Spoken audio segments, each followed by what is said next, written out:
नमस्कार सभी को, मैं Navneet Gautam's classes of physics में आप सभी का स्वागत करता हूं।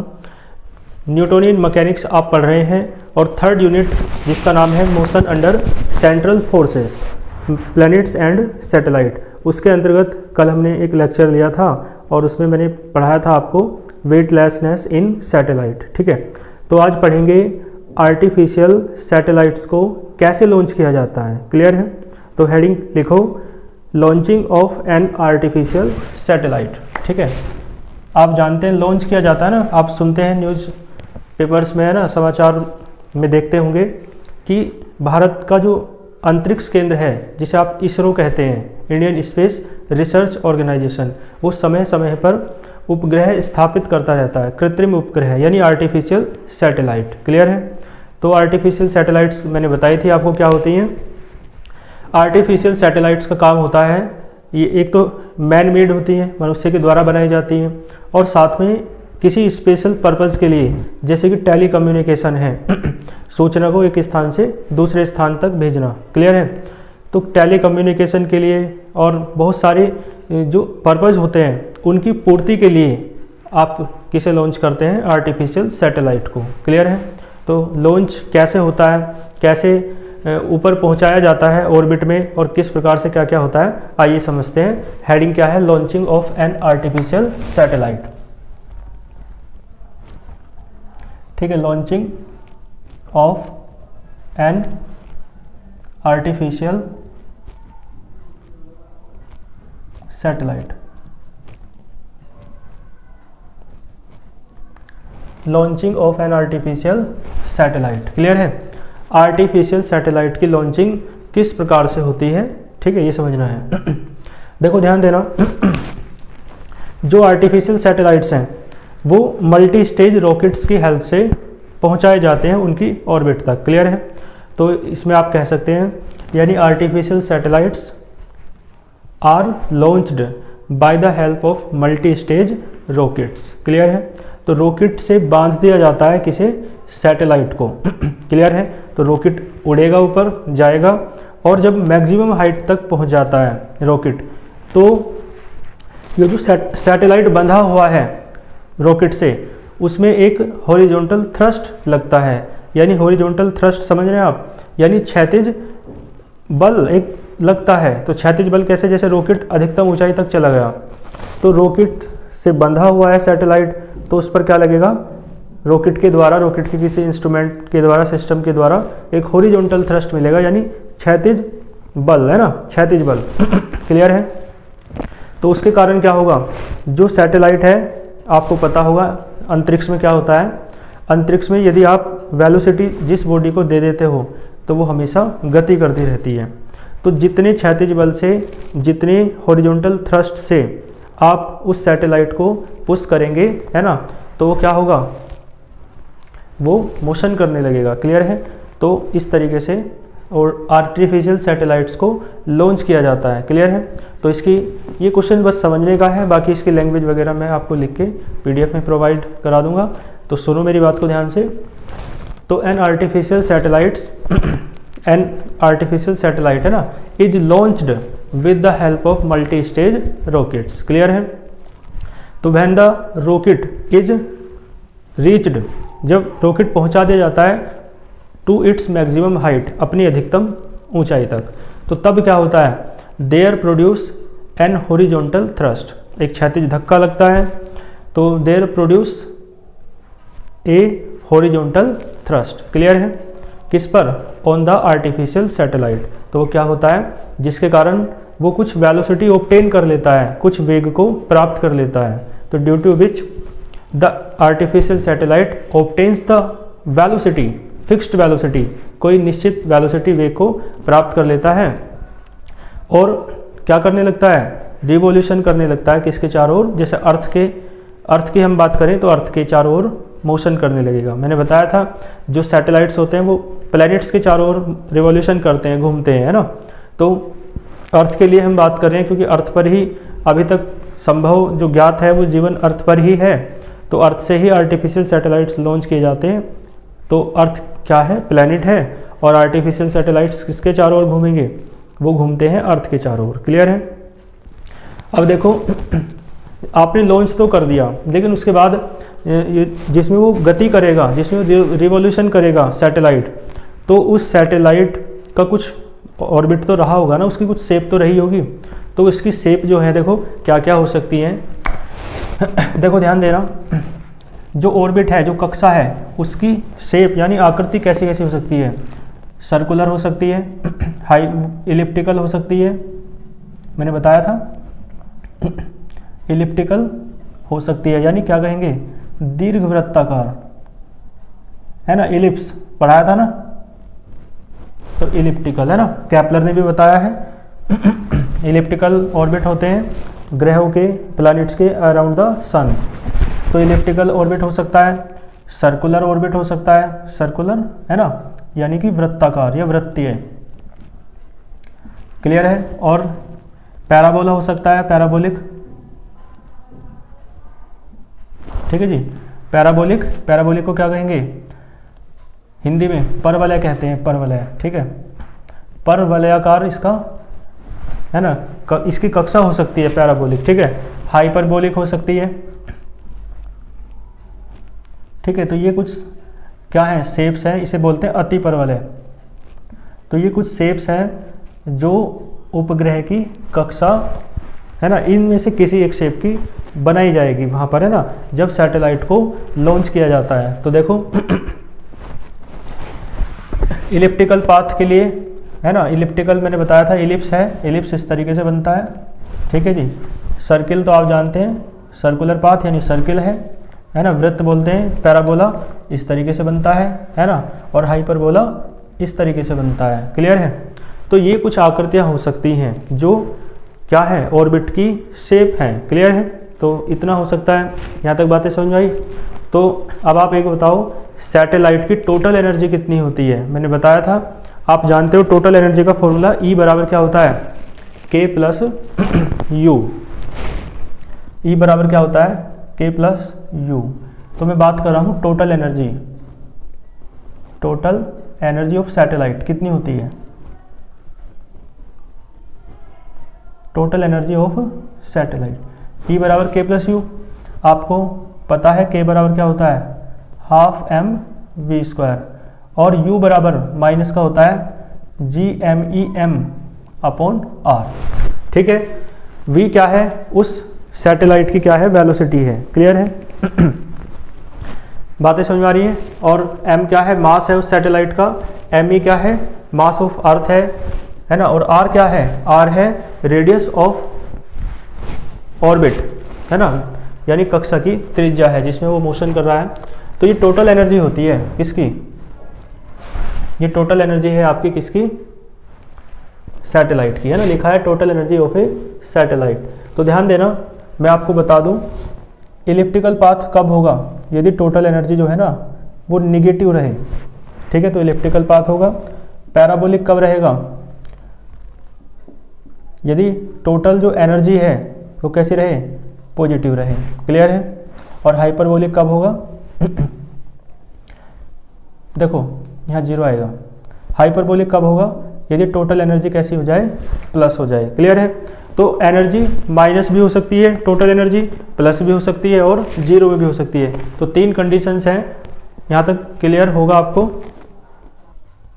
ठीक है जी। तो है ना, इसे अपने तरीके से नोट करते चलना, बाकी है ना मैं इसकी लैंग्वेज लिख दूंगा। देखो सुनो ध्यान से, सर्कुलर के लिए है ना अभी बताऊंगा क्या कंडीशन है। तो बात समझ में आई आपको। इलिप्टिकल कब होगा, पाथ जब एनर्जी कैसी हो, निगेटिव हो। और पैराबोला कैसा हो, कब होगा, जब एनर्जी कितनी हो, total energy of the satellite 0 हो। और साथ में हाइपरबोलिक कब होगा, जब एनर्जी आपकी पॉजिटिव हो, क्लियर है, टोटल एनर्जी ऑफ सैटेलाइट। तो आप मुझे बताओ एनर्जी निगेटिव कब होगी, एनर्जी निगेटिव तब होगी, ये काइनेटिक एनर्जी है और ये पोटेंशियल एनर्जी है, क्लियर है। यदि काइनेटिक एनर्जी क्या हो जाए, कम हो जाए पोटेंशियल एनर्जी से, क्लियर है। काइनेटिक एनर्जी कम हो जाए पोटेंशियल एनर्जी से, तो कम में से ज़्यादा घटाओगे तो माइनस आएगा, स्पष्ट है बिल्कुल। और एनर्जी 0 कब होगी, यदि K बराबर U हो जाए, काइनेटिक एनर्जी सैटेलाइट की पोटेंशियल की, है ना, सुनो दोबारा, काइनेटिक एनर्जी जो है सैटेलाइट की वो पोटेंशियल एनर्जी के बराबर हो जाए। और देखो पॉजिटिव कब होगा, पॉजिटिव तब होगा यदि काइनेटिक एनर्जी ज़्यादा हो, तो ज़्यादा में से कम घटेगा तो प्लस आएगा। ये कंडीशन है। क्लियर है? बातें समझ में आई? तो मैंने बताया है कि मल्टी स्टेज रॉकेट की सहायता से किसी आर्टिफिशियल सैटेलाइट को लॉन्च करते हैं। जब रॉकेट अपनी मैक्सिमम हाइट पर पहुंच जाता है तो रॉकेट के द्वारा जो सैटेलाइट होता है रॉकेट से कनेक्टेड, उस पर एक हॉरिजॉन्टल थ्रस्ट लगता है, क्षैतिज, है ना, बल। इस तरीके से रॉकेट गया तो क्षैतिज बल लगेगा, जिसके कारण उसे चाल मिल जाएगी, स्पीड मिल जाएगी, है ना। तो वो क्या करने लगेगा? मोशन करने लगेगा। लेकिन मोशन किस पाथ के अलोंग करेगा? इलिप्टिकल होगा, सर्कुलर होगा, पैराबोलिक, हाइपरबोलिक, क्या होगा? तो उसकी कंडीशंस, है ना, देखी गई हैं। तो क्या है? टोटल एनर्जी मैंने बताया ये होता है। तो मैंने बताया इलिप्टिकल के लिए नेगेटिव होनी चाहिए टोटल एनर्जी, पैराबोलिक के लिए 0 और हाइपरबोलिक के लिए पॉजिटिव। और ये कब होंगी ये भी मैंने आपको बता दिया है। ठीक है, बेसिक बातें हैं जो इस फॉर्मूले से आप देख सकते हैं कि नेगेटिव कब होगा? यदि k कम हो। 0 कब होगा? k u के बराबर हो। पॉजिटिव कब होगा? यदि k ज़्यादा हो u से। क्लियर है? तो ये बातें हैं, है ना, कोई भी इसमें दिक्कत आपको नहीं होगी। तो इस तरीके से, हाँ एक बात और सुनो, आपको एक बात पता है कि जो कैपलर ने बताया था, जो पाथ होते हैं, ऑर्बिट्स, है ना, होते हैं, वो इलिप्टिकल होते हैं। तो उसकी भी कंडीशन एक विशेष रूप से लिखो और साथ में सर्कुलर की भी कंडीशन लिखो। सर्कुलर रह गया है ना, तो ध्यान देना, जो हॉरिजॉन्टल थ्रस्ट के द्वारा वेलोसिटी मिलेगी किसे? सैटेलाइट को। मान लो कितनी है? v है, तो वो बराबर होनी चाहिए ऑर्बिटल वेलोसिटी के। यदि ये बराबर है ऑर्बिटल वेलोसिटी के, ऑर्बिटल वेलोसिटी ऑफ सैटेलाइट उपग्रह के कक्षीय वेग के बराबर है, तो जो पाथ है ना, पाथ कह दो या ऑर्बिट कह दो, ठीक है, वो कैसा होगा? सर्कुलर होगा, सर्कुलर। ठीक है, यदि आपके द्वारा हॉरिजॉन्टल थ्रस्ट सैटेलाइट पे लगा ना, तो उसे जो दी गई वेलोसिटी है वो किसके बराबर हो? ऑर्बिटल वेलोसिटी के। यानी जो उपग्रह का कक्षीय वेग होता है, ऑर्बिटल वेलोसिटी ऑफ सैटेलाइट, पहले पढ़ा चुका हूँ। ठीक है, क्लियर है? तो इसका मतलब है v बराबर, इसका फॉर्मूला क्या होता है? √GME/r। क्लियर है? तो ये बराबर है। यदि ये कंडीशन है तो पाथ ऑर्बिट का कैसा होगा? सर्कुलर, वृत्ताकार, है ना। और सुनो ध्यान से, यदि आपके द्वारा दी गई वेलोसिटी कैसी है? कम है। किससे? ऑर्बिटल वेलोसिटी से, है ना, vo से। कैसी है? कम। तो vo क्या हो, इसका मतलब क्या है कि v लेस देन है √GME/r के। क्लियर है जी? चलो, तो हाँ एक बात और है कि यदि ये वेलोसिटी ऑर्बिटल वेलोसिटी से तो कम है, लेकिन जो एस्केप वेलोसिटी होती है, जिसे पलायन वेग कहते हैं, उससे ज़्यादा होनी चाहिए। और पलायन वेग एस्केप वेलोसिटी का फॉर्मूला क्या होता है? √GME में बस 2 आ जाता है। और एस्केप वेलोसिटी को आप किससे डिनोट करते हैं? VE से। ठीक है, तो वेलोसिटी एस्केप वेलोसिटी से ज़्यादा होनी चाहिए, ऑर्बिटल वेलोसिटी से कम होनी चाहिए। इसका मतलब है ये √2GME/r। यदि ये कंडीशन दोनों सेटिस्फाई होती हैं तो जो पाथ है ना, वो कैसा होगा? इलिप्टिकल होगा। कैसा पाथ होगा? इलिप्टिकल। क्लियर है? तो ये बेसिक इन्फॉर्मेशंस मैंने आपको इसकी बता दी हैं सारी, है ना। और बस इस पे जो नोट्स होंगे वो मुझे आपको प्रोवाइड कराने हैं। ठीक है जी, तो चलो इसे मैं रफ कर देता हूँ। इसमें से जो काम की बातें हैं नोट कर लो, स्क्रीनशॉट ले लो, है ना। और चित्र के माध्यम से थोड़ा मैं आपको समझाता हूँ। क्लियर है? चलो यहाँ पर बात कर लेते हैं।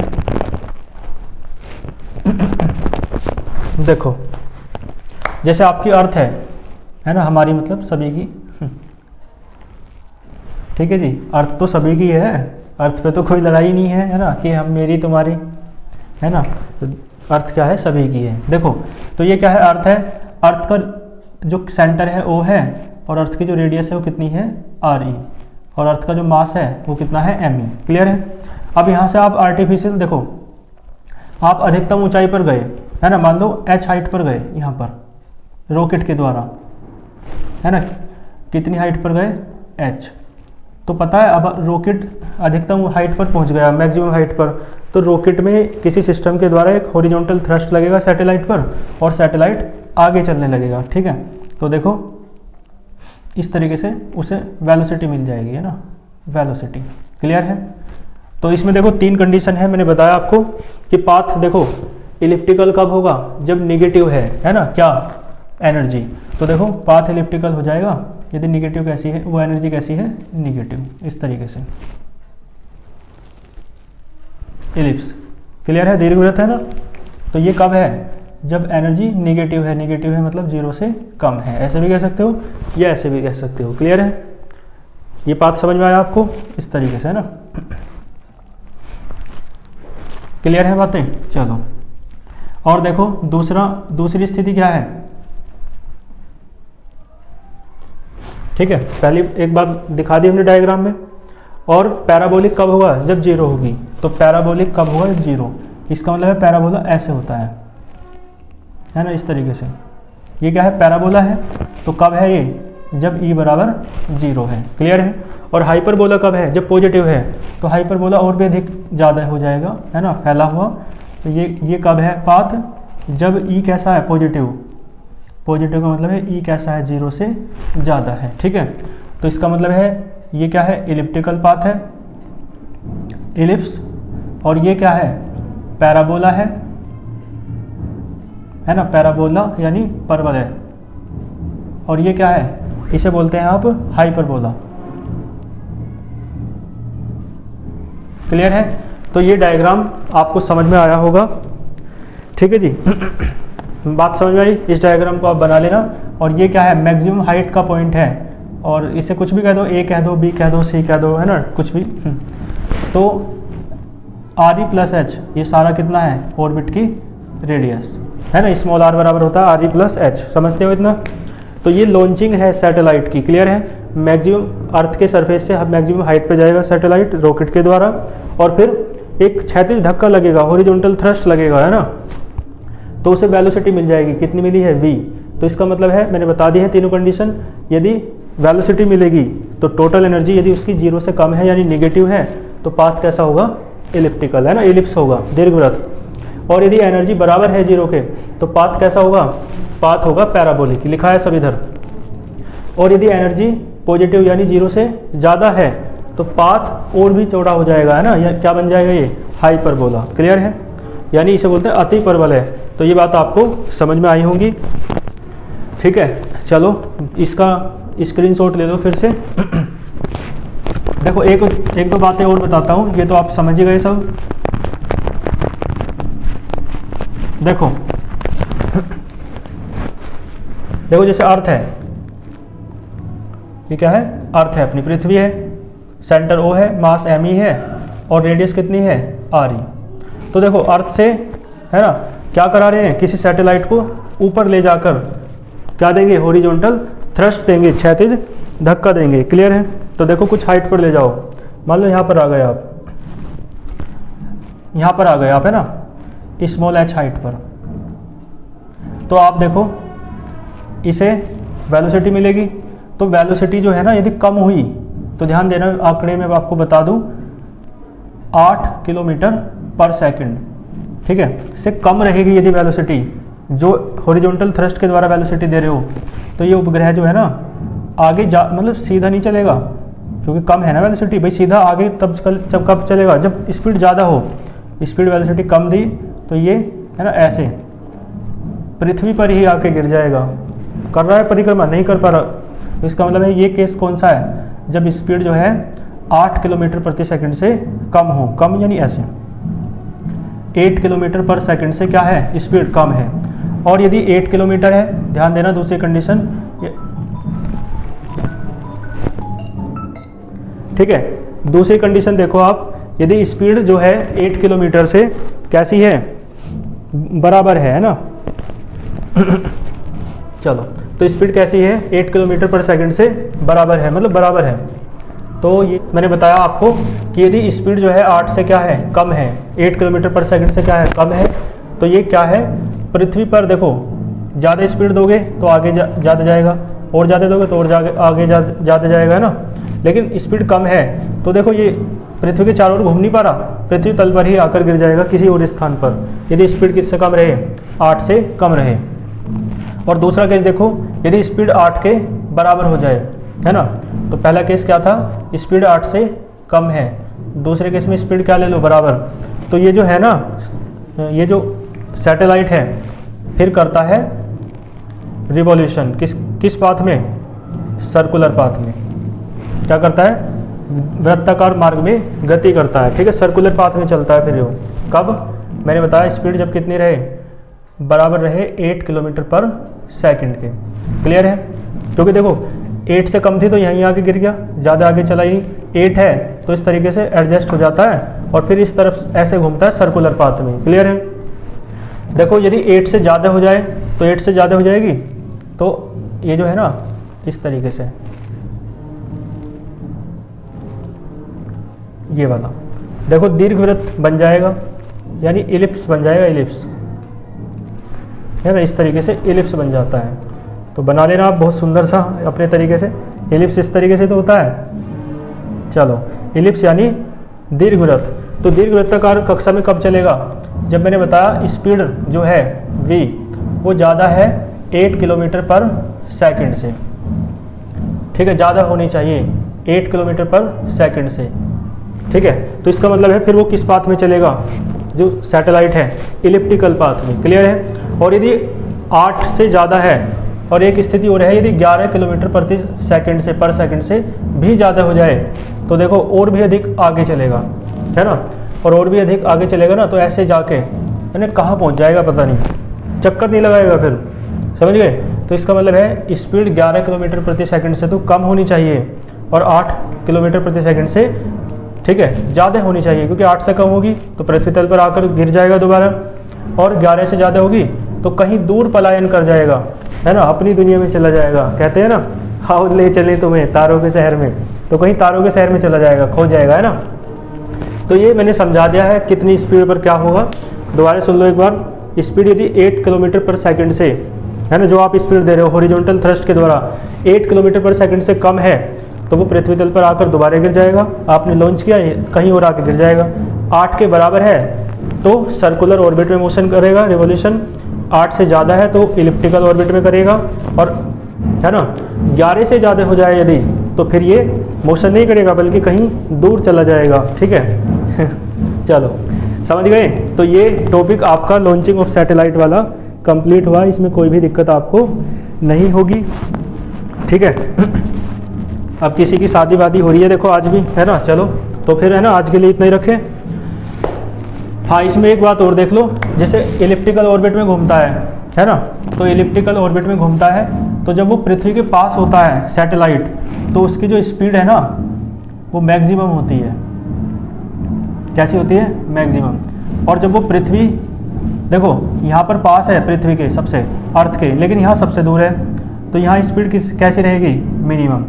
यानी सैटेलाइट जब इलिप्टिकल ऑर्बिट में घूमता है तो जब अर्थ के पास रहता है तो उसकी स्पीड कैसी रहती है, मैक्सिमम। और जब अर्थ से दूर हो जाता है, सबसे दूर, है ना, तो उसकी स्पीड कैसी रहेगी, मिनिमम। तो इसका मतलब ये हुआ पास में है तो ये स्पीड ज़्यादा है, अब दूर जा रहा है, देखो यहाँ से देख लो बढ़ती जा रही है दूरी, दूर जा रहा है तो इधर चलने पर स्पीड क्या हो रही है, घट रही है। ये क्या है, घट रही है स्पीड। क्लियर है। और फिर देखो यहाँ सबसे कम हो जाएगी, फिर इसके बाद देखो पास आना शुरू हुआ तो पास आने, है ना, पर स्पीड क्या होती जाएगी, बढ़ती जाएगी। क्लियर है।